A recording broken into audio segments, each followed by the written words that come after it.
I've been noticing a lot more purple hearts on my timeline. And for those of you who don't know what purple hearts means, it's a symbol of domestic violence awareness. I am a domestic violence survivor. I was in a relationship with a narcissist for 3.5 years. When I walked out of that in January of 2018, I was a completely different person. I did not recognize myself. I was stripped of my identity. Those of you who know me know that I have a crazy sense of humor and I love to laugh. I love to make people laugh, and I have this positive vibe. My aura always glows. But when I was with him, that light that was gleaming in my eyes slowly but surely started to dim and fade and darken, which therefore led me to be a completely different person. The person that I was 2 years ago was a mean, hurt, lost, fragile, traumatized little thing. It took me a while to get where I'm at here today. Nobody talks about the process. They just say that, take it one day at a time, and before you know it, you look up and you're better. In my case, it took me a fucking while, and I'm still to this day trying. I'm trying to finally get back to the way I was, if not better. I'm going to just tell you like this. If you've ever been in an abusive relationship, whether it's physical, mental, verbal, emotional, whatever, any type of abuse that brings a negative toll on you, you're not alone, first of all. There's plenty of people in the world who know exactly what you feel and probably in the same place that you're at right now. I have finally got the strength and courage to come out and talk about my domestic violence, abuse. Now, when I say that it takes a while for you to heal and try to find yourself, it does. But it only takes as long as you take. Now, what I mean by that is you go at your own pace. Stop trying to think that you're in a race with everybody else and that you feel like a failure because you lost 4, 5, 10 years of your life sticking with the wrong person. Honey, that time is gone, long gone. Stop dwelling on it. Stop thinking that that person's going to change if they're still in your life. Stop thinking that, because it's not. They're not. As long as they don't want to change, they won't. I'm telling you this out of experience because the person that I was with was a wounded child. He had abandonment issues. He had insecurity issues. He had, he's human. We're all human. And I thought, little old me with her head screwed on straight, supposedly back when I was 15 years old, thinking that I could take care of someone and give them that TLC that they needed, that they never had, and maybe that'll cause them to be a better person. Which didn't work. It doesn't work. What it does is it drags you down with them. Misery loves company. Before you know it, you're battling demons that aren't even yours. And then you're like, what the fuck? And that's what was happening to me. So it wasn't until I was 6 months pregnant and he had been beating my fucking ass for months, my whole pregnancy. But I didn't find out I was pregnant till I was 5.5 months. When I was 6 months, I got back with him because he wasn't there for me when I was pregnant with my daughter. He wasn't there for the delivery for my daughter. He wasn't there until the second month that she was born. Okay, go for it. So I thought, okay, well, I'll give him his chance to be there for my son.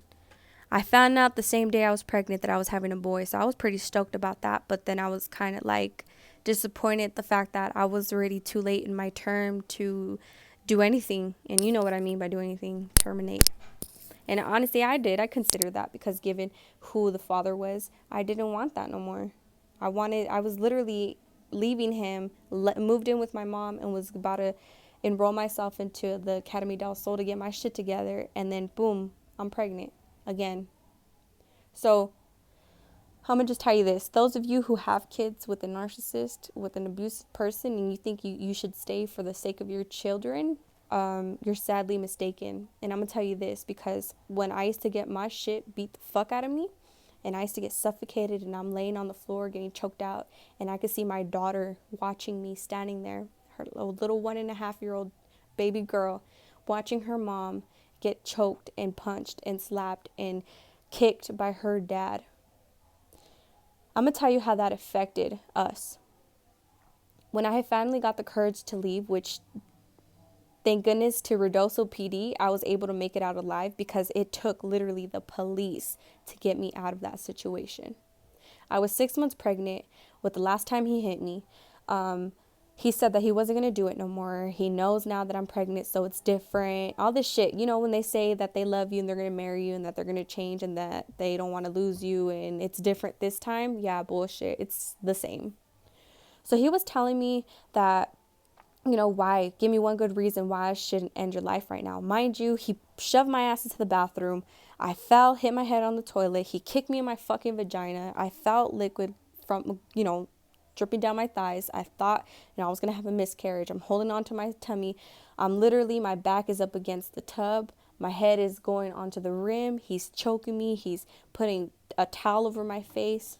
And he's telling me, give me one good reason why I shouldn't end your life right now. And I told him, I said, I'm pregnant. He said, so that's not good enough? And I was all like, I'm pregnant with your son. He said, I don't care. How am I going to miss something that I don't even know? Like, what the fuck? Like, I was thinking, like, what the hell? After that, when he said he didn't care about my son's life, that was it for me. That was it. I was like, oh, fuck no. So I talked my way out of that bathroom. I talked my way out like a smooth fucking criminal. And I got my daughter's tablet and I had messaged my mom and I gave her the address of where I was at. And I told her, you know, tell him domestic violence or you hear yelling. The cops finally got there and they had to handcuff him and put him in the car. They arrested the guy that we were living with too at that time. And the cops asked me if I wanted to press charges. And I straight up told them, no, I don't. And the officer told me, he said, well, if you're not going to press charges, I am. As the state of New Mexico, I'll press charges. So I said, okay, do what you got to do. I told him, I said, just please get me out of here. Just please get me out of here. They took pictures of my arms and my stomach and my legs because I was just covered in bruises. For years, I was wearing long sleeves in the summer, jeans in the summer to cover up the bruises that fool left on me. For years, I was putting my head down. I was muting my voice. And anybody that knows me knows that I'm loud, knows that I'm always outspoken. You can't mute me. Bitch, only I can mute me. But that fool really had a fucking hold on me. And that caused me to mute myself. Shit. I lost myself. I wasn't joking no more. I didn't have a little quirky personality. I wasn't alive. I was just on autopilot. I was just getting through the days. I was making sure that my daughter was fed and the house was clean, and that was it. So the reason why I say it affects your kids because she saw that. Mind you, she was 1.5 years old. She didn't know no better. But when I finally left him and I moved in with my sister and I just had given birth to my son and I finally got a job and I was working, my babysitter at the time was my sister's mother-in-law and sister-in-law. And I got home from work one day and they were like, hey, Alexis, can I talk to you? I said, yeah. They said, I got something to tell you. I said, what's up? They said, Rosie came up to me today and she said something that disturbed me. And I'm thinking like, holy shit, what the fuck she say? And she was all like, did Isaac ever hit you in front of her or do anything like that to you in front of her? I said, yes, all the time. And she said, okay, I say that because she told me that my daddy is mean to my mommy. And I asked her, what do you mean, baby? And she says, yeah, my daddy does this to my mommy. And she's 2 years old at that time. No. I think turned 3. She's 3 years old at that time. No, she's 2 years old. My bad. She's 2 years old. She's 2 years old, and she's telling my sister-in-law and my sister's mother-in-law that she remembers her dad being mean and choking the fuck out of me. Your kids, even though they don't say nothing, when they see it, they remember it.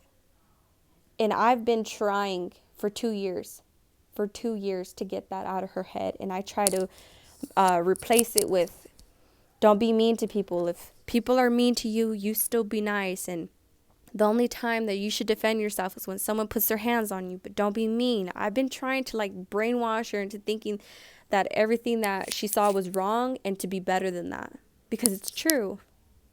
So when you think that because you have 3 kids with this fool and you want to make it work, your kids will see that. And you want to know why? Because I was that kid too. I used to see my dad whip my mom's ass, and I always told myself, I'm not going to get with the fool that puts his hands on me. Shit, if he does, I'm going to fuck him up. Or I'm going to do something. I'm going to leave his ass. But then here I am in 3 years in a fucking abusive relationship, and it's not as easy as it looks to leave. It's not. People say, oh yeah, it's hard, it takes everything.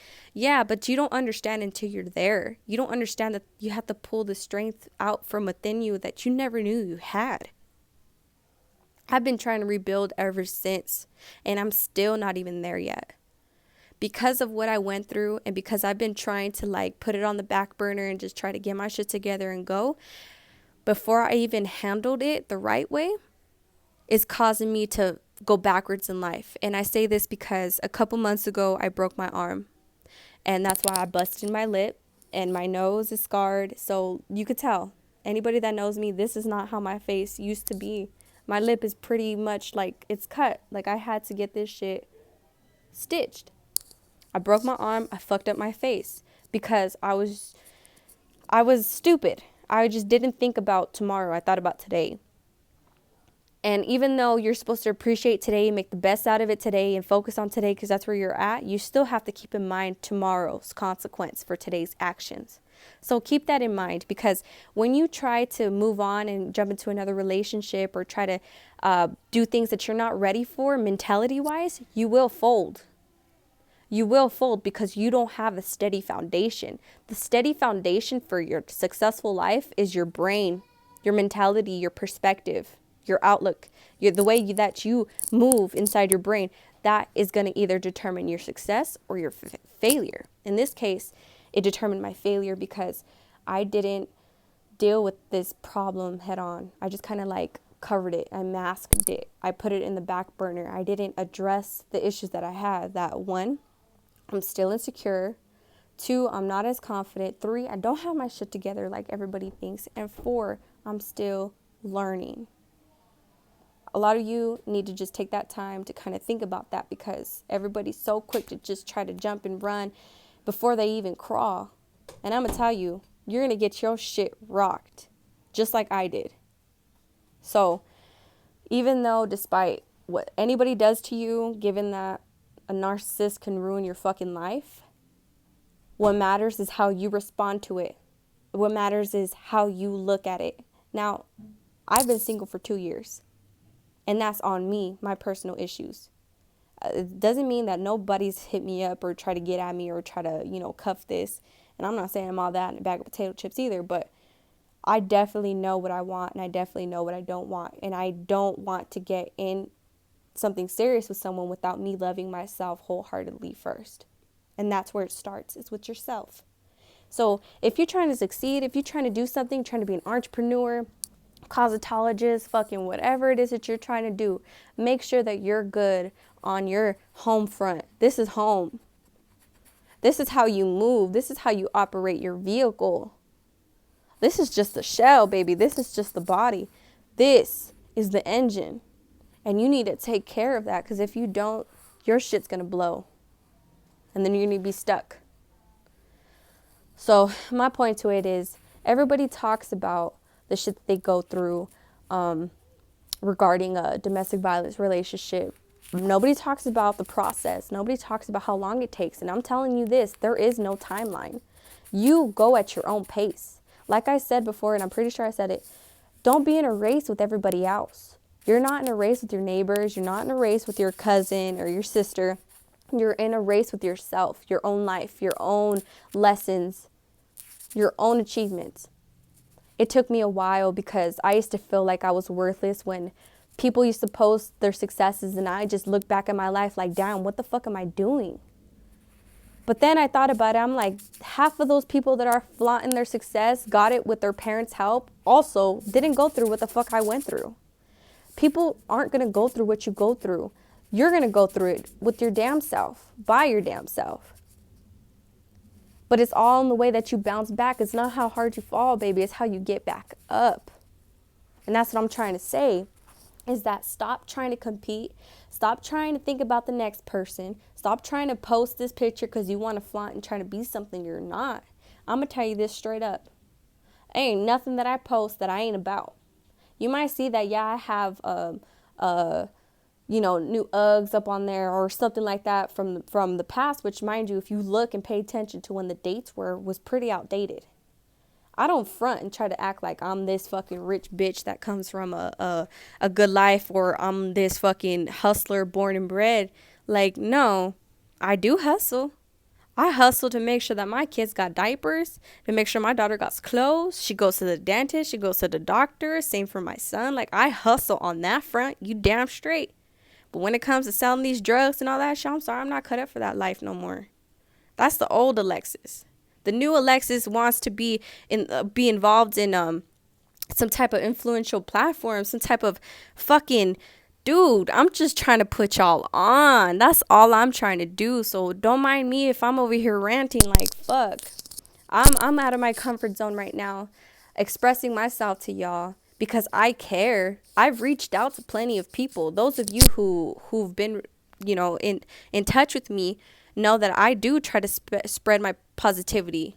I do know that what I carry, the knowledge that I carry, people need right now in this hard time, with this war approaching, with the end of the world on the line. Like, dude, it's time to stop with the bullshit. Stop bullshitting people. Who the fuck are you trying to impress? Like, when you're at your last $10 for the week and you have no gas and no food, and you try to contact every motherfucker and they mamas and they don't help, you see the true colors. You see you really have no one else. And you know what? I've been shown that for a decade now, that nobody's going to go hard for you like you go hard for you.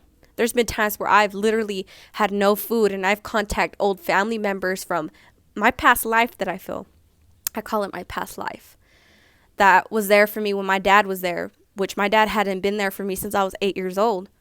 And I would contact them and they would tell me, oh no, we can't because of who your mom is. And I just don't trust that it'll be going into the thing that you say it will. Like, what the fuck is wrong with you, dude? I'm starving and you don't help?